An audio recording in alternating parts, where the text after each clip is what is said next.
The Hunger Games Mockingjay Part 2. Let's talk about that.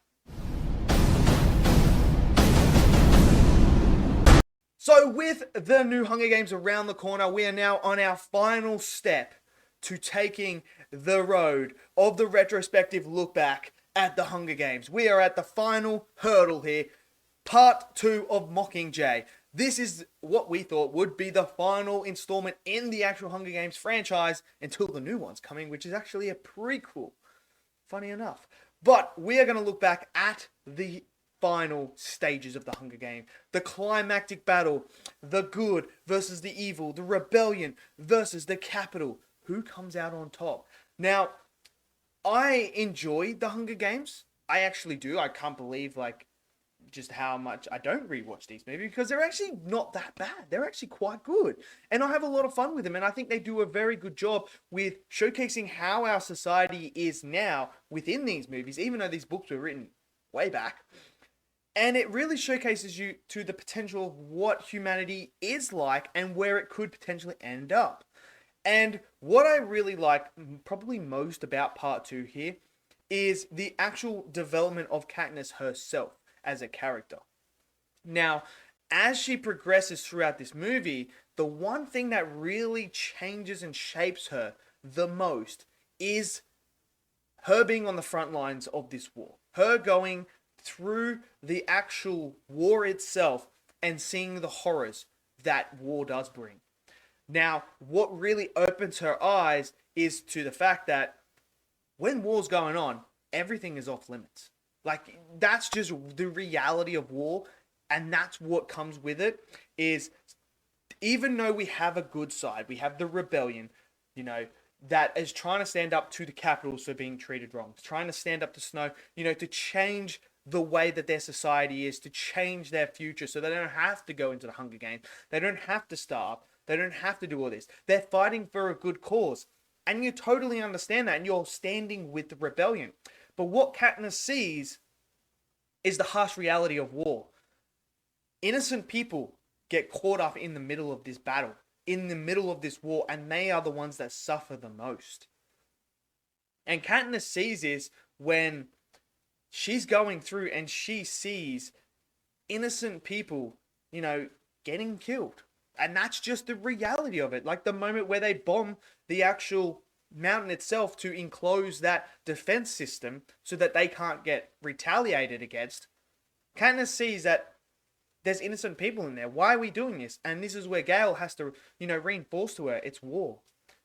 If I have to kill these people, then I can live with that because these are the same people that, bombed District 12, that took out all our people. So if I have to kill a few innocent capitalists on the way, then I can live with myself for that. And this is where Katniss starts to, get that idea of war. It's not exactly black and white. There's a lot of grey areas in it. And it's not just good versus evil. There's a lot of stuff in between that gets caught up in it. And that's what takes her to the final moments of her character arc at the end there, where she's about to execute Snow. Instead, she actually executes the other president who is taking over, who you actually find out throughout this whole entire, saga has been pulling the strings. It was never about her freeing everyone. The president never wanted that. She didn't want that. Her main goal was to replace Snow. That's all she wanted, to replace Snow, because then she offers, going down the same route as what Snow did and everyone else before him did. Showcasing the Hunger Games. She offers up a chance.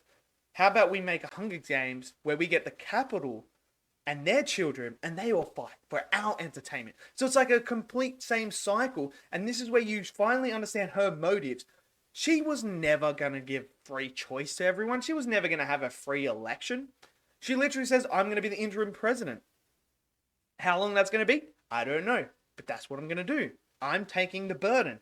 When really she wants that power for herself. And by creating this Hunger Game, this is where Peeta and everyone's like, wait a second. You're kidding me. This is exactly the same route we are going down, right? But it's also like the capital's children. They're not the ones that need to be punished. They had no intention. They are growing up in that society. It's not their fault. They are not the evil people. So for Katniss to actually kill her instead of Snow symbolizes like the change of killing that final thing. The final thing that stands in true peace and freedom is her. And by doing that and letting everyone else run in and kill Snow themselves, just was a beautiful symbol and a beautiful character arc for her. And it comes to the end where it comes full circle where she's with Peeta at the end. Now, I know one thing I didn't like as well is how she just throws Gale to the side like that. Like, I get it. Like, you know, when we find out that she, the president, she was the one that actually bombed all the children there and then blew up Prim as well, who dies, which was all shocking for everyone the first time they saw it if they didn't read the books. But I still don't agree with her just throwing Gale to the side. Like, Gale, she doesn't see it from Gale's point of view. This guy was in District 12 when it was getting bombed. He was there. He saw what the capital was capable of. Like, she never sees it from his context of how he was there trying to save everyone from District 12. And, like, he watched everyone burn. Like, just absolute children, women, men, everyone just burn. Like, she never sees it from him. So he's already in the mode of, the capital is evil. I have to stop them at all costs. Doesn't matter what it takes. If I have to kill some innocent people along the way who are aligned with them, then that's what I'm doing. So you have that, and I'm not a big fan of her just dismissing him like that. And, you know, then just like, you know, it was always going to be her and Peeta. You could just see that's the way it was going. But I just feel for Gale, and I feel like he was the one that caught the short end of the straw when it came to it. Now, throughout the middle part here, there's this really good moment where they're going underground to get away from, you know, the different sort of traps that the capital have and President Snow have set. I thought they did a really good job at building the tension for that. Because you're always on edge because you're like, okay, what's coming next? Because you had the oil, you know, which was absolutely brutal, and the guy that got strung up, oh, what a way to die. And then you get to this moment where they're just sitting there and you can hear the noise. And you're just waiting for something to pop up. And I thought the tension building there was great. And it just goes and goes and goes. And then when you see the creatures, it's this really fun, great action sequence that goes on, them trying to survive. And having Finnick die in that way is good. But I kind of wanted Finnick to survive because I liked Finnick as well. But, you know, him sacrificing himself to save Katniss was just kind of like, you know, coming full circle. And it was really like showcasing him that he believed in her.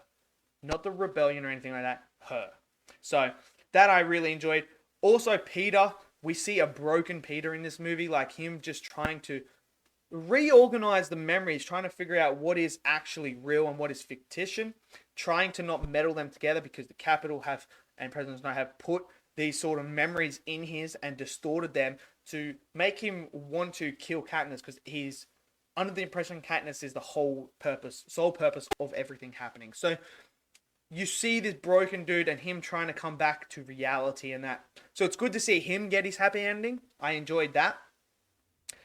You know, this one to me, I think did a good job at showcasing you the actual war itself and what it actually, you know, the way that it takes its toll on both sides, you know, because you had all those innocent people in the capital who just, you know, they're just people at the end of the day. They're not out there killing people or anything, but they're the ones that, you know, pay the ultimate price in this, and same with the other side, with the rebellion.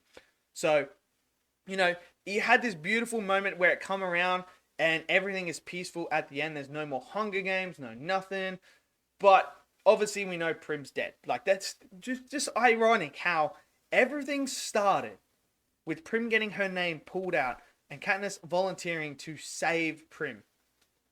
To come around to Prim actually dying and becoming the, you know, the martyr in a way, to Katniss coming around and actually realizing both of them need to die. Both the presidents need to die for this because Prim was a casualty in something that, you know, the president knew that she was going to do this, but still sent her men in there to help in that, and then still blew them up in the end. So I thought this one was shot beautifully as well.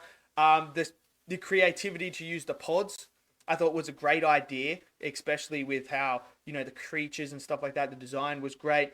And it was just that whole middle section is really interesting where you have the characters talking to each other, you know, just going through the emotions of trying to penetrate and get in behind enemy lines. It was just absolutely fantastic. And then when you meet one of the fashion designers who President Snow has actually changed completely, is pretty insane. But it's the interaction with Katniss and President Snow towards the end that is just absolutely bone-chilling, because you see President Snow there, he's been captured, he's coughing up the blood, and he's basically telling her, you think I'm the one that bombed my own people? You know, you think I'm willing to sacrifice my own people for my own benefit? And he's like telling her that, no, this is your president. She played both of us. You know, she made us fight each other while she manipulated and moved pieces to gain where she wanted to go.